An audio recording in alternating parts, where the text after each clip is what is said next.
El extraordinario. Extraordinario.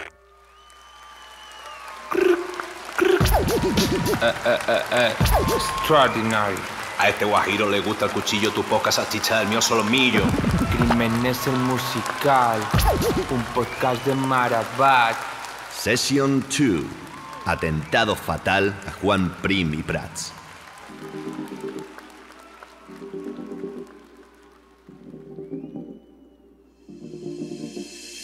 Prim y Prats, Prim y Prats, Prim y Prats. Prim y Prats, Prim y Prats, Prim y Prats.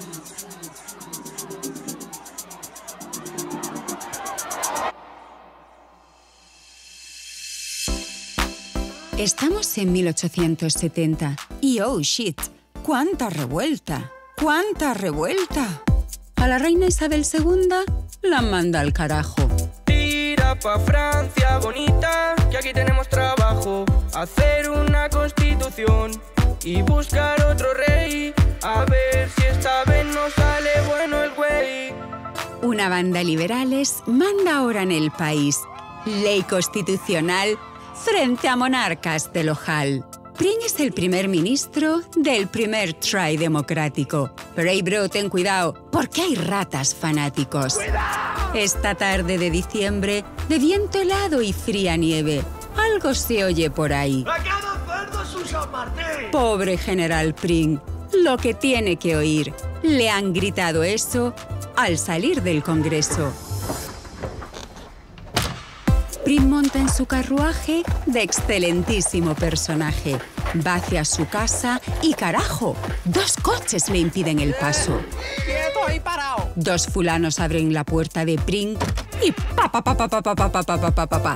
Prim, prim, prim, prim, pa, pa, pa, pa. 2 tíos con 2 trabucos disparan al general. ¡Qué carajal! 5 tiros le han pegado en el hombro y en la mano. Pero los órganos vitales están intactos y topesanos. Que no cunda el pánico, chaval, que yo por ti me voy a curar. Que esos putos motherfuckers a mí no, bro, no me van a matar. Juan Prim y Prats le han pegado 5 tiros. Juan Prim y Prats, el primer magnicidio. Juan Prim y Prats, ¿quién ha sido el bandido, bro? Dime tú, ¿quién sabe quién ha sido? Los del trabuco son 2 sicarios. Asesinos a sueldo. Hay que buscar al que ha pagado. Y es complicado porque Don Prim es muy querido y muy odiado. No es la mano que abrió fuego, huele más a compañero. Dicen que Prim se salvaría, pero ya han pasado 3 días y el pobre general a punto está de palmar. Ay, ay, ay, llega el rey nuevo Amadeo, ey, ey, ey. Y voy yo y mientras me muero.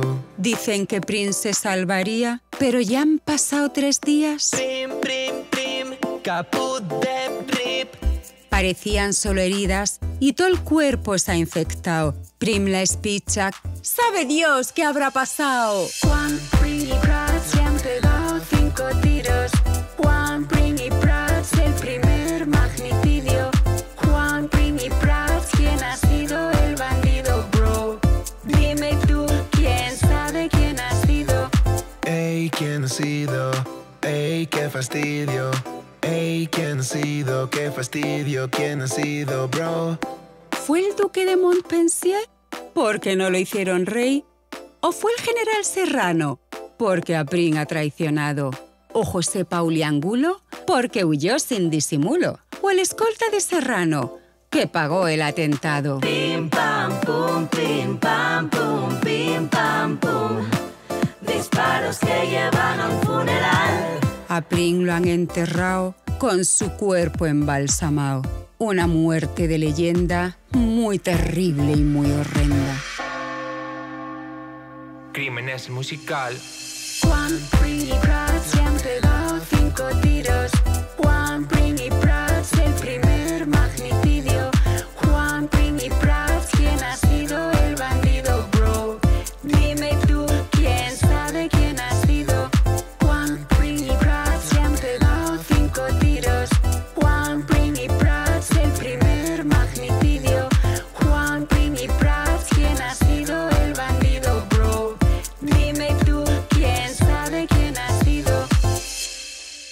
ha sido? ¿Quién ha sido? ¿Quién ha sido? Who the fuck?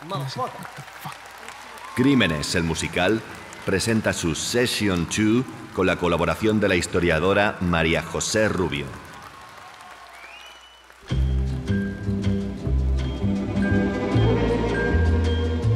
La muerte de Prim dejó un interrogante abierto. ¿Quién lo mató? O dicho con precisión, ¿quién o quiénes querían matarlo y organizaron el atentado? Estas preguntas nunca han tenido respuestas ciertas, aunque sí hay muchas sospechas. Los documentos que con el tiempo van apareciendo parecen dar una respuesta bastante certera a quiénes fueron los asesinos. Y cuando parecía que el interrogante se desvanecía, ¡pum! En 2014, cuando se celebraban los 200 años del nacimiento de Prim, desentierran la momia del general. Sí, como lo oyes. Su cuerpo está momificado. Y algunos lo utilizan para generar nuevas preguntas. Hasta entonces nunca se había cuestionado el cómo. ¿Cómo lo atacaron? ¿Cómo lo mataron? ¿Cómo murió? Estaba claro que falleció por las infecciones de las heridas. Pero, a ver, hubo quien dijo... Vamos a mirar a la momia y voilà, esto va para reinterpretar la historia. Esto es serio.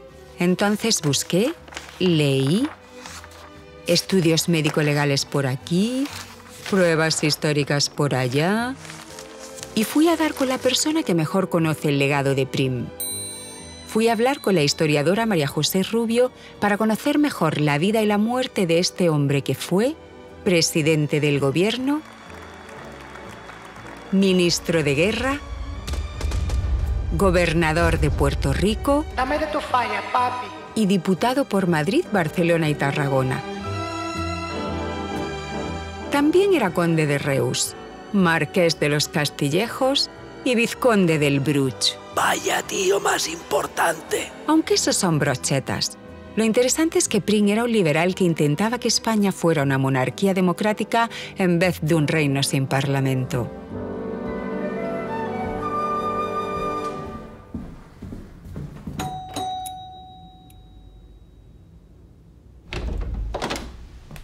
Estamos en el estudio de María José Rubio.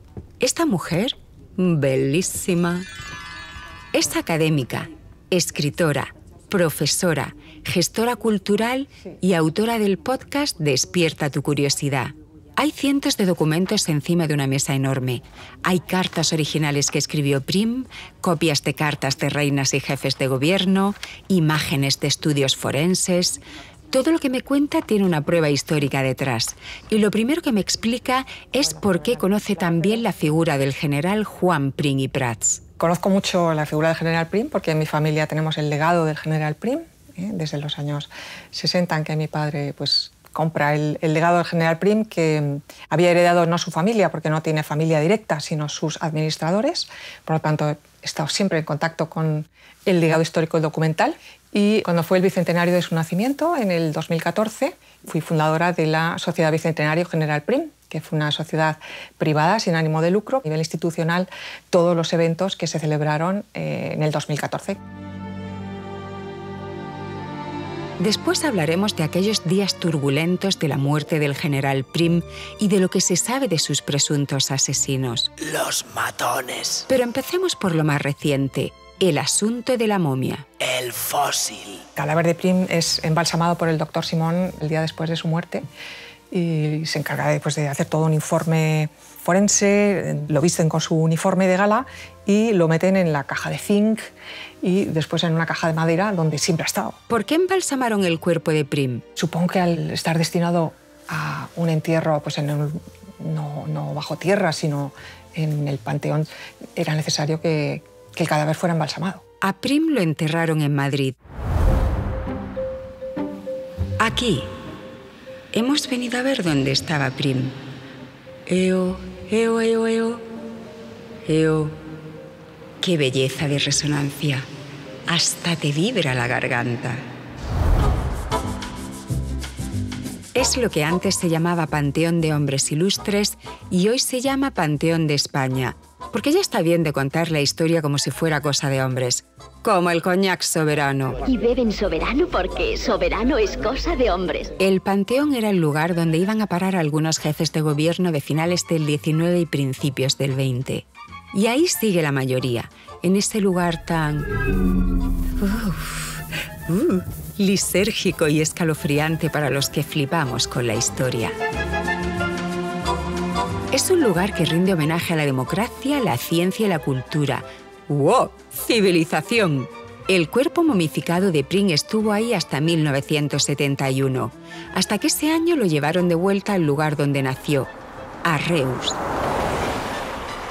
En Reus lo recibieron con un mausoleo que le habían construido para darle eternidad.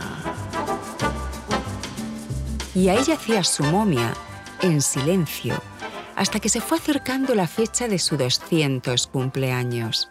En 2014 se celebraría el segundo centenario de su nacimiento y por eso, en 2010, el Ayuntamiento de Reus decidió que era un buen momento para restaurar el mausoleo. Entonces, una de las primeras cosas que tuvieron que hacer fue abrir el féretro de Prim y observar cómo estaba el cadáver. Allí se encontraba María José Rubio y me lo va enseñando en varias fotos. Bueno, tú ves aquí, yo fui la tercera persona, este es el alcalde de Reus, José Luis Pérez, el duque de Prim, que fue el primero que se asomó a ver a su pariente, y después iba yo. Así que yo fui una de las privilegiadas que pude observar el cadáver de Prim todavía en su caja de zinc a través de una cristalera que se veía su cara, bastante impresionante. Ver a Prim, ver el objeto en el que se ha convertido una persona fundamental de nuestra historia. ¿Cómo es ese momento? Fue absolutamente impresionante, ¿no? Asomarse a un trocito de historia, a un hombre asesinado cuyo cuerpo está ahí, vestido con el uniforme de gala. Te asomas a su caja fúnebre, ¿no? A su tumba, y verle con sus ojos, porque la momia de Prim tiene los ojos de cristal, tiene los párpados abiertos, por lo tanto, cuando te asomas es como una mirada, ¿no? Tiene los ojos abiertos y esos ojos que parece que miran, ¿no? Con el pelo, los dientes, es decir, que ese personaje histórico que tú has visto solo por fotografías o por documentos, de repente es un ser físico real, ¿no?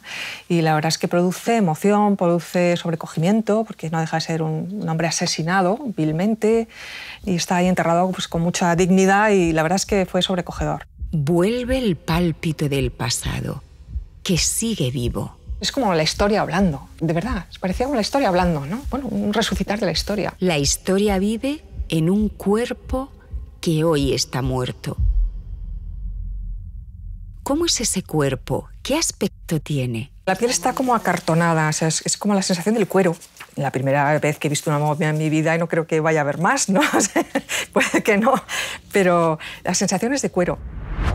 Y la momia del general Prim aparece ante nosotras en decenas de fotografías. De cuero, estas son fotografías, ¿ves? Que te estoy enseñando. Totalmente acartonado. Tiene el guante, ¿ves? Bueno, esta es parte de una herida, ¿la ves? En la muñeca. Miramos los detalles de ese cuerpo hecho documento histórico. Sí. Por detrás tiene, pues, se ven todavía las suturas del momento. ¿Ves? Es decir, es muy... ¿Ves? Esta es parte de la herida del hombro. Es decir, que sí se ve, claro, la carne viva, ¿no? O sea, que se ven las heridas y los agujeros, claro, se ven. Ay, los boquetes. Los huesos rotos. Ahí están. Mira, ¿ves? Le hicieron, por supuesto, el TAC, las radiografías y todo. Esta es la herida del hombro, la más gorda, que le rompió totalmente el hombro, ¿no? Pero no son heridas en el pecho, son heridas de hueso y, bueno, interesa vasos sanguíneos y todo eso, pero no son heridas mortales de necesidad, ¿no? Volvamos a aquel día de 2010 que abrieron el féretro de Prim. Había historiadores, políticos y, por supuesto, forenses. Todo el proceso de estudio forense de la momia fue impresionante. O sea, yo me siento una privilegiada de haber participado desde dentro en ese proceso, ¿no? Yo estuve en la sala del quirófano donde sacaron a la momia de Prim desnuda, porque le tuvieron que quitarle todo el uniforme, en una mesa de quirófano con todos los forenses alrededor examinando la momia de Prim. O sea, yo estaba ahí. Muy impresionante, ¿no? Ver la momia de un personaje así. Pero en ese momento no todos los forenses vieron lo mismo. Y bueno, de ese proceso surgieron dos teorías, por decir así. Una primera que vio que la momia de Prim constata y reafirma lo que cuenta la historiografía clásica. Es la teoría que mantiene la Sociedad Bicentenario General Prim y su fundadora, María José Rubio. La clásica es que Prim es herido el 27 de diciembre de 1870 en el atentado. Sufre 3 grandes heridas en el hombro, un boquete enorme que le hacen en el hombro izquierdo, en el codo derecho y en la mano derecha. En principio, sus heridas, tal cual dice la prensa y todo eso, no eran graves, no eran mortales, pero al tercer día, justo a mediodía del día 30 de diciembre de 1870, se le desata un proceso de septicemia, de fiebre, que le hace morir a las pocas horas, ¿no?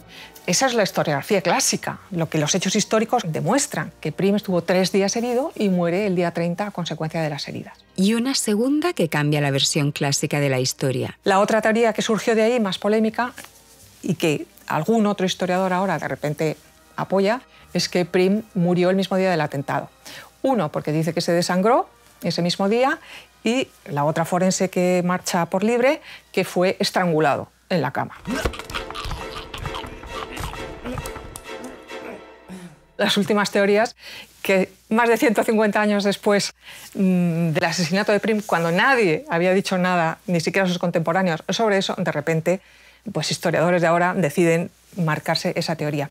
Completamente contradictoria a los hechos históricos, porque si tú acudes, por ejemplo, por decir algo que yo he hecho y que tampoco hacen muchos historiadores, es acudir a la prensa de esos 3 días, entre el 27 y el 30 de diciembre. Yo te puedo decir, está recogido en periódicos de todo tipo, conservadores, progresistas, los afines a Prim, los contrarios a Prim.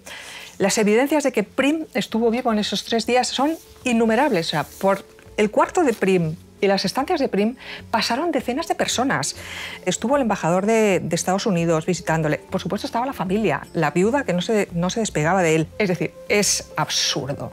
Es absurdo no tener en cuenta las evidencias históricas que están a mano de cualquiera. La teoría de que Prim fue estrangulado surgió porque una doctora en medicina legal y forense dijo en su informe que había encontrado en el cuello marcas compatibles con lesiones externas características de un estrangulamiento a lazo. Esta nueva teoría sobre la muerte de Prim planteaba una pieza imposible de encajar con el resto de documentos históricos que se han ido recogiendo durante 2 siglos. Es que ni con calzador. Entonces, la Sociedad Bicentenario General Prim encargó un nuevo estudio a 5 forenses del Instituto de Medicina Legal de Madrid, de la Universidad Complutense y de la Universidad de Alcalá. Y esta fue su conclusión. Realizamos un examen exhaustivo del cuerpo momificado del general Prim y un análisis mediante imágenes de TAC. Y los hallazgos obtenidos coinciden de forma completa con los datos recogidos en testimonios, fuentes y documentos médicos de la época en la que se produjo el asesinato. La causa de muerte fueron las heridas que sufrió Prim por arma de fuego el 27 de diciembre de 1870, fundamentalmente por las heridas localizadas en el hombro izquierdo, que al infectarse desembocaron en la muerte por septicemia 3 días después, el 30 de diciembre de ese año. El estudio lo primero que hace es desmentir totalmente la teoría de que fue estrangulado, porque es verdad que tiene una marca en el cuello que coincide exactamente con las marcas del uniforme. La levita que lleva es una levita con el cuello alto, lleva un corbatín y coincide exactamente con las marcas de la ropa que tiene. Los forenses de la Complutense y la Universidad de Alcalá no vieron nada sospechoso en esas marcas porque son las huellas habituales e inevitables que se van formando por el paso del tiempo. Cuando el cuerpo se momifica, se encartona, pues todas las marcas de la ropa se quedan en la piel. Coinciden exactamente con eso. María José Rubio me enseña varias fotos del cuello de Prim. Estas son las supuestas marcas del cuello, ¿ves? Las supuestas marcas del cuello que coinciden totalmente con las marcas de la levita. ¿Ves? Las marcas del cuello que coinciden con la camisa. Vamos, incontestable. Y ahora vayamos con los presuntos asesinos del general Juan Prim y Prats. ¿Quién mató a Prim y por qué? Parece una pregunta sencilla, pero es una de las grandes cuestiones historiográficas casi de la historia de España, ¿no? Porque no deja de ser un magnicidio. El asesinato nada más y nada menos que el presidente del Consejo de Ministros, en un momento crítico de la historia de España cuando venía un nuevo rey, Amadeo de Saboya, que todavía no había puesto el pie en España. Prim era un presidente muy querido. Era un personaje muy popular, quizá uno de los políticos españoles más populares de España. Prim estaba en las portadas de periódicos en Nueva York, en Londres, en París. Era conocidísimo internacionalmente. El único político español que se había entrevistado con Lincoln, es decir, que un personaje de primera fila. Y a la vez, como todo jefe de gobierno, era muy odiado. Tenía de enemigos a los republicanos porque después de la Revolución pensaron que iba a venir una república. Tenía de enemigo también o una cierta tensión de relación con el general Serrano, el regente. Otro de los grandes enemigos fue el duque de Montpensier, que estuvo aspirando a subir al trono de España. Es que fue su gran aspiración. De hecho, fue uno de los grandes financiadores de la Revolución de 1868. Y, por supuesto, esperaba en recompensa llegar al trono de España, cosa que Prim absolutamente le impidió. Y por si eso era poco, también estaban ahí los carlistas, los masones, los hacendados cubanos, porque Prim era partidario de vender la isla de Cuba a Estados Unidos, y estaba rodeado de leales y enemigos, porque él era el obstáculo para aquellos ambiciosos que querían llegar al poder. Con lo cual, siempre las tres líneas de investigación de sospechosos o vinculados al asesinato han sido tres. El primero, el general Serrano. ¡Que me la agarra con la... Que en ese momento ejercía de regente provisional porque habían echado a la reina Borbona, Isabel II. La Fogosa. Y aún no había llegado el nuevo rey, Amadeo I de España. La culpa de su jefe de ronda, José María de Pastor, está más que probada. Fue una de las personas que estaba en el atentado. Lo que todavía queda por probar es si realmente el general Serrano lo sabía. Hay quien le exculpa, pero yo te puedo hablar de una carta, esto sí que es una novedad, una carta del duque de Montpensier a la reina María Cristina. Un momento, porque aquí aparece también el segundo sospechoso. El duque de Montpensier. El cuñado de Isabel II. La reina castiza, Tron. Que ya había intentado quitar del medio a Prim en un par de ocasiones y que mataba por acceder al trono de España. María José Rubio vuelve a la mesa enorme donde hoy palpitan de nuevo aquellos días nerviosos de diciembre de 1870. Yo te voy a enseñar un documento que ha aparecido también entre los documentos de la reina María Cristina, que es un llamamiento al alzamiento nacional, un golpe de Estado que estaba previsto para el 25 de diciembre, 2 días antes del atentado. Ya hay un escrito que estaba en manos de la reina María Cristina, o sea, que lo sabían, y que indudablemente si el documento está en manos de la reina María Cristina es porque estaba en manos de la familia Borbón. O sea, Montpensier y la familia Borbón tenían conocimiento de que iba a haber un golpe de Estado. De hecho, tenían el documento preparado para llamar al alzamiento de las tropas. Te lo enseño, pero para que tú lo veas. Esto es un manifiesto firmado el 25 de diciembre de 1870, proclamando un gobierno provisional y llamando al alzamiento nacional.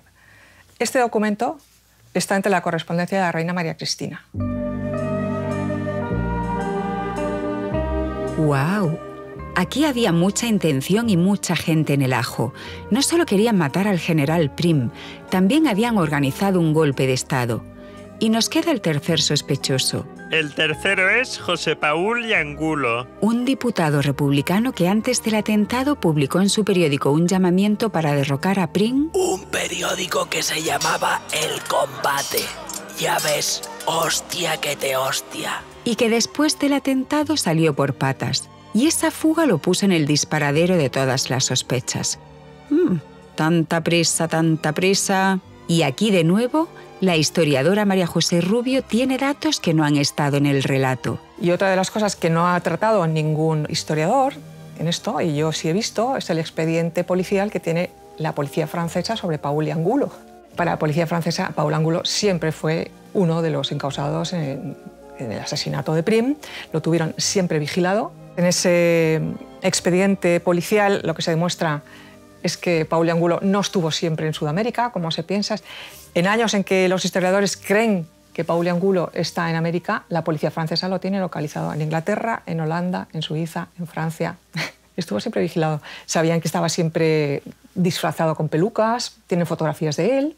fotografías que son inéditas aquí en España. Así que al final, después de muchos años estudiando este asunto, reuniendo documentos, viajando a París para ver los informes de la policía francesa, observando incluso el cuerpo momificado de Prim, la historiadora María José Rubio ha llegado a esta conclusión. Yo siempre he pensado que los tres principales acusados tuvieron algo que ver. Primero porque se acusan entre ellos, se pasan toda la vida, décadas y décadas, acusándose entre ellos. Ninguno da una explicación cierta de su inocencia. Luego hay muchísimo interés político en este sumario que ocupó 18.000 folios, 78 tomos. Muchísimo interés político en que no saliera a la luz, porque precisamente cuando todo el sumario y toda la causa del atentado, del asesinato de Prim, se sobresee justamente con el matrimonio de Alfonso XII con la reina Mercedes, porque era hija de Montpensier. Y en ese momento es cuando el sumario se cierra. Se cierra el caso Prim precisamente porque estorba. Y de hecho, en una de las sesiones del Congreso, antes del matrimonio de Alfonso XII con la reina Mercedes, Claudio Moyano, uno de los diputados, dice que está en contra de ese matrimonio porque es hija de un asesino.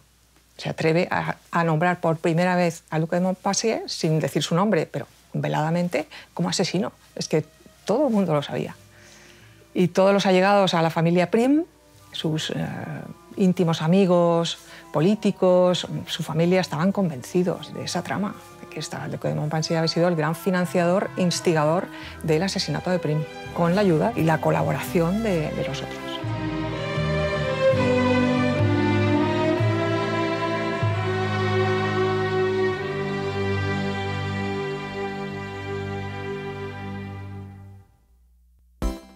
Esta es la historia actual del asesinato de Prim, la historia que contamos en el siglo XXI con reggaetón y todo.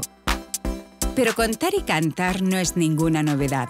Ni coser ni cantar, ni coser ni cantar. No, coser y cantar es otra cosa. Estamos hablando de contar y cantar. Eso se ha hecho toda la vida de Dios. Y en el siglo XIX se hacía mucho. Lo contaremos en el último capítulo de Crímenes el musical, en el epílogo de esta serie. Un acontecimiento tan brutal como la muerte del general Prim, el jefe del gobierno, un magnicidio sangriento, inspiró a muchos copleros y por las calles, aquellos años, corrían coplillas como esta. Ha muerto Prim, españoles, y la patria luto viste al saber que ya no existe por una negra maldad. El tan ilustre caudillo que fue durante su vida el defensor y la égida de la hispana libertad, de la hispana libertad, de la hispana libertad.